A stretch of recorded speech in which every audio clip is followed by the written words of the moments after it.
Today, we're diving into Deduckto. It's a really sharp deduction game for 2 to 4 players where some critters are on the loose. And hey, by the end of this, you're going to know exactly how to crack the case. This whole game is about finding clues and making some smart deductions. So first things first, what are you actually trying to do? All right, let's talk about the main objective.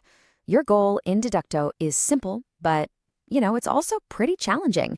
You've got to be the first person to figure out your own hidden suspect. Now here's the catch. Every single player has a secret suspect card that they themselves can't see. To win the game, you need to be the very first person to correctly name all 3 things on that card: the animal, what disguise it's wearing, and its location. Okay, so let's get you set up to solve the mystery. Don't worry, it's super quick and gets you right into the action. First off, everybody gets a suspect guide to help keep track of things. Next, give the deck a good shuffle and deal out 5 cards to each player. Then, everyone gets a 6th card, dealt face down. This one's your secret suspect, so whatever you do, don't look at it. Instead, you're going to hold it in your hand facing outwards, so only your opponents can see it. To get things rolling, everyone passes 1 card to the person on their left, and then you'll each draw 1 new card from the deck. And just like that, the investigation is underway. So let's talk about what you actually do when it's your turn.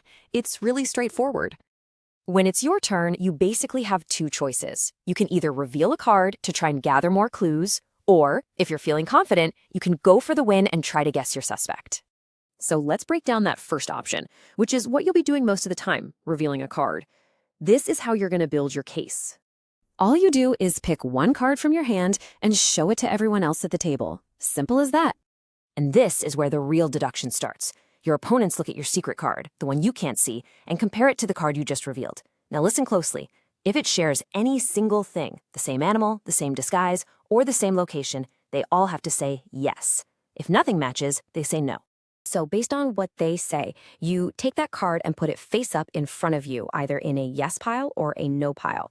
Think of these as your evidence files. And let me tell you, getting a no is actually amazing because it lets you eliminate 3 things all at once.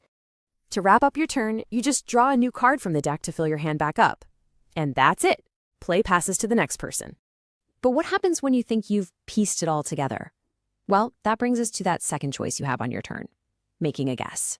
So instead of playing a card to get a clue, you can use your whole turn to make an official guess. You have to be really specific here, naming 1 animal, 1 disguise, and 1 location. Something like, I believe my suspect is the fox in a fez at the fountain. If you get all 3 of those things right, your opponents will let you know, and boom, case closed. You've won the game. But, guessing is a big move. If you go for it and your deduction is wrong, well, you're going to face a penalty. You basically get 3 strikes. The first time you guess wrong, you have to choose either your yes pile or your no pile and flip it completely face down. Ouch, right? All those clues are gone. If you guess wrong a 2nd time, your other pile gets flipped. And if you're incorrect a 3rd time, well, your investigation is over. You're out of the game. Before we wrap this up, I want to give you just a few quick tips to help you sharpen your skills and become a master duck detective. Okay, a few really important things to remember. First, a little pro tip, overlap your clue cards so you can see all the different animals, disguises, and locations at a glance. It really helps. Second, keep in mind that every single suspect card is unique.